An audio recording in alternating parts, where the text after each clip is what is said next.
2 கொரிந்தியர் 6 அதிகாரம் 14 அந்நிய நுகத்திலே அவ்விசுவாசிகளுடன் பிணைக்கப்படாதிருப்பீர்களாக. நீதிக்கும் அநீதிக்கும் சம்பந்தம் ஏது? ஒளிக்கும் இருளுக்கும் ஐக்கியம் ஏது? உறவின் முக்கியத்துவத்தை இன்று தேவன் நம்மோடு பேச விரும்புகிறார். உறவில் ஐக்கியமாய் இருப்பது, அன்பு செலுத்துவது என பல வகை உண்டு. அதில் நிறைய வித்தியாசமும் உண்டு. அன்பு என்பது நாம் நம்முடைய சக மனிதர்களிடத்தில் எல்லோரிடமும் செலுத்தக்கூடிய ஒன்று. எல்லோரிடமும் நாம் அன்பாகத்தான் இருக்க வேண்டும். ஆனால் உறவில் முக்கியமான மற்றொன்று இருக்கிறது. அதுதான் ஐக்கியம். ஐக்கியத்தை எல்லா உறவிலும் நம்மால் காண முடியாது. ஒருவரிடத்தில் நட்பை நீங்கள் எளிதாக ஏற்படுத்திக் கொள்ள முடியும். ஆனால் அதே நண்பரிடத்தில் ஐக்கியம் கொள்வதற்கு சில நாட்கள் தேவைப்படும். இதை பற்றி நாம் இந்த வசனத்தின் மூலம் தேவன் நம்மோடு பேச விரும்புகிறார்.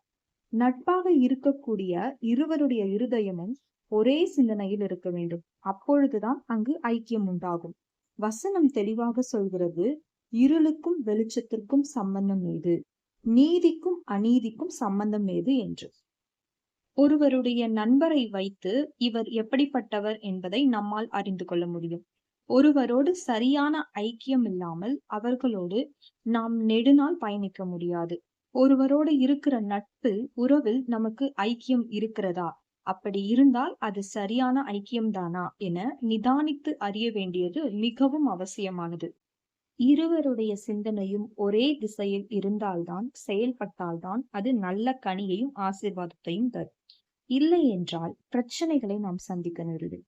நம்முடைய வாழ்க்கையின் தரமும் குறைந்துவிடும். ஆகவே உறவின் முக்கியத்துவத்தை அறிந்து ஐக்கியத்தை ஞானமாய் ஏற்படுத்திக் கொள்ள வேண்டும். அப்பொழுது அது உறவை பலப்படுத்தி பலருக்கும் நம்மை பிரயோஜனமாய் பெருக்கத்தையும் ஆசீர்வாதத்தையும் உண்டாகும். ஆமென். God bless you.